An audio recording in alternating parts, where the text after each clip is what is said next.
What's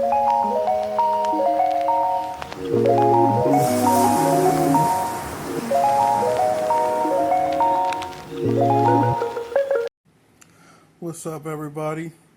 Welcome to Prep. This is Monty Parson. Thank y'all for tuning in.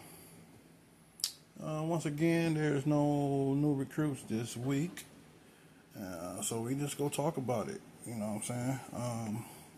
The season is coming up. We is within days. It was months. It was weeks. Now we within days of tip off for the prep season, the first weekend of October. Probably over the next few weeks, I'm just gonna give my little shout out to all the teams. You know what I'm saying? Let y'all know some of the newcomers. Give y'all a rewind of the newcomers they brought in. You know what I'm saying? Stuff like that. So, like I said, thanks for watching, and hope y'all enjoyed today's episode. Where we at right now? This like the last stretch of the off season.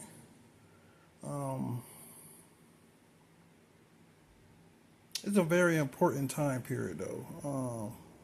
There's gonna be no tournaments going on, no games being played, but it's a dangerous time and an important time for others. It just depends on the type of personality you have. Because when there's no game on the schedule, you have to how you move as an athlete says everything about your preparation and your mind state. Idle time isn't really idle.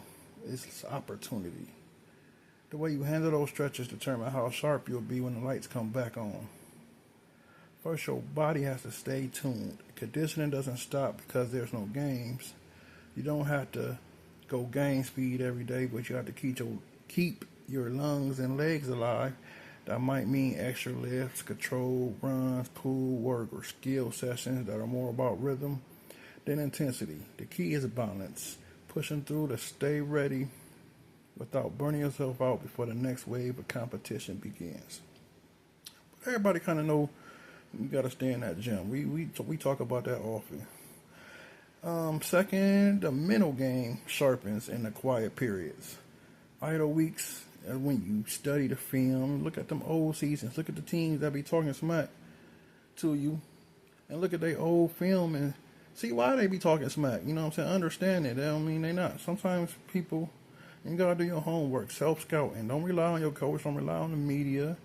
And game planning, that really separates the best players from the great players. Because we got a bunch of great players, but within that greatness of players, there's players that's greater than others. There's still a hierarchy in this. Everybody is not created equal, so what really separates a lot of that is the mental. That's when you gotta begin to watch your own tendencies, see what works for you. Report that stuff to your coaches. Like, man, coach, it look like I don't really do too good going to the left. So, and see what is up. See what is, you know what I'm saying, opinion on. You might see it from a different angle, like, well, it's because of this and blah blah blah. Or you might be like, you're right. You know what I'm saying? And you know what I'm saying. Next thing you know, y'all just made yourself better just by you paying attention to yourself. Study your patterns, so your opponents. Same thing, like Coach Mike Parson only like to back down when he this, and you know what I'm saying? For example, a lot of athletes sleep on this, but it's where real growth happens. If you can walk into the next game or the next set of battles, especially with the tournament setup where you're going to be playing multiple teams and you don't know which one until that time comes. You got to know where your reads at, your counters at, so you could be ahead of the curve. Third, the idle stretches are where you add tools to your bag. In season, you're mostly maintaining what you've been practicing. Keeping your shot, keeping your handle, keeping your footwork clean. But when the game schedule slow down and you got time like this in between, that's when you break out your experiments. Work on them counter moves you just been hesitant to try. Polish that left hand finisher that's weaker than your right hand. Build chemistry with your teammates through pick-up games, scrimmages. You ain't got to wait on coach to call practice. Go out in the backyard and hoop. These moments are about expansion, not just about repetition. And finally, Idle time is about discipline. It's easy to coast when there's no scoreboard, no crowd, no pressure. But the ones who stay locked in, who treat recovery days, nutrition, sleep, training with the same respect as game days, are the ones who come back sharp, not rusty. This last stretch is when it's time to get your rhythm back. Time to get back to engaging into gym work every day on a regular schedule. You know what I'm saying? To keep your chemistry of your team popping. It takes a few weeks to get your habits back in order, so this is a good chance to create your season habits. That way you can be on point when the season starts. We can be on point because I'm saying you like I'm talking to myself too. The truth is, how you move when nobody watching is exactly how you go perform when everybody is. So this is the chance in these last few days before the season starts to take advantage of that.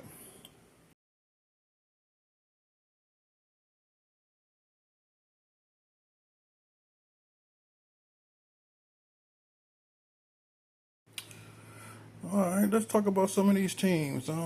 It's 30 teams in prep, so I'll probably just talk about a few. Well, I'll give you about like shake sharing of them today, and then every weekend I'll give you a couple more. That way I ain't gonna take all your time. You know what I'm saying? Um, so let's talk about it. The prep season, like I said, is almost here. This year, let's go ahead and get into these international teams. They bring in an incredible mix of raw talent, some leadership, and contrasting styles. Storylines ranging from new faces looking to prove themselves, you know what I'm saying? Established names, you know what I'm saying? Hoping to build off last year. The international competition is promising. I'm hoping personally that it blow off the hinges. That way, SimWorld Prep ball can really be globally, you know what I'm saying, where it's at to play hoop. You know what I'm saying? Let's take a closer look at these squads though heading into season 4. We're going to start off with SimWorld Asian Pacific, led by Sungung Chu and Job Obstacula. They there to complement the returning Mayo to Rise. You got the Sungung Chu. He had his ups and downs. He been around for about it's like his third season been around, but he haven't played one prep game. So I think a lot of people is anxious to see finally what he looked like on that court. He a high flyer. Added with Obstacula, who also very athletic. You know what I'm saying? APAC losing their bigs, Leonardo Fields, but they got some giants left to fill in that spot. So we're going to have to see what APAC all about. We got SimWorld Atlantis. They led by Emmanuel Blackman, Francesco Forgione, Bukola Madison, Joshua Massacizi, and Carlos Rodriguez. On paper, Atlantis looked to be a talented guard-heavy team, so we can expect a lot of shooting when it comes to Atlantis, pardon me. Like I said, I think Manuel Blackman should be a centerpiece. You feature versatile guards, Francesco Forgione, Bukola Madison. I think the shooter probably gonna be Joshua Massacizi, and they got the big boy in the middle, Carlos Rodriguez. Hopefully Atlanta makes some noise. We go see. We got SimWorld Africa, led by that boy Isaac Bloom. Africa was one of them teams on the cuffs last season. Will they be able to break through this season? That's what everybody want to know, because they was there, and they lost some key pieces. So, you know what I'm saying, this is really like I don't know. We go see.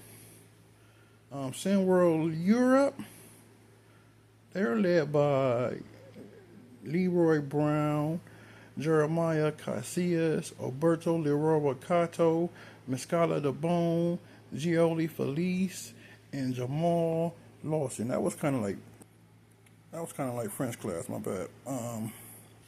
Europe, they come in season 4 with a pretty balanced roster. You got Leroy Brown giving them that toughness and scoring. Jeremiah Casillas and Alberto Cato, they bring that creativity and shot making. Escala de Bone provide that high flying action, you know what I'm saying? Should keep the fans over there in Europe, you know what I'm saying, on their oohs and ahs. You got Giola Felice. He offers that versatility along with Jamal Lawson, you know what I'm saying? They got a pretty in-depth newcomer freshman, you know what I'm saying, list. Senior, some of them senior. I'm not gonna put their class because just different classes, but first year players rather. You know what I'm saying? I say it like that. You know what I'm saying? So I mean, hopefully we see big things out of Europe. You got SimWorld Latin America, led by that boy Hugo Parker. You know what I'm saying? Real question is, will he pick up where Pablo Gu's been left off? You know what I'm saying? That's gonna be important for Latin America. SimWorld Oceania, led by that boy Elliot Murray. Elliot Murray, you know what I'm saying? He headlined the squad and they thrive on pace and outside shooting. They go try to shoot you to death. So can he hang? You know what I'm saying? That's gonna be really the key. You got them boys, the North, up there in that Canada. You know what I'm saying? Led by newcomer Cuz DeLille. You know what I'm saying? International team, y'all on deck. They've been talking about y'all for the last few seasons, and they want to know if y'all ready to shine and be like, can y'all hang with the big boys? And it's our chance to prove them right or prove them wrong. The choice is yours, you know what I'm saying? Um, I think the international pool is stacked a little bit heading into October. Atlantis and Europe look to be early favorites, I would say on paper. Just thanks to the depth that they brought in. Africa, they bring that physicality and leadership that could wear down their opponents. Latin America, Oceania, even the North, I think they round things out. They go try to outshoot you and catch fire. You know what I'm saying? And pull out some statements wins. We go see. One thing for certain, these storylines, these personalities in play, SimWorld Prep Season 4 and the international scene promises to be competitive and entertaining. And that's going to do it for this week's episode. I want to thank everybody for watching, reading the transcript, and tuning in on your FM dial, baby. Yeah, we go bring more episodes. Trying to get up in that barbershop, chop it up with me one time. Hit me up. Don't be scared of anybody welcome. I don't turn down nobody. We just go talk prep ball. Until then, welcome to prep. Peace.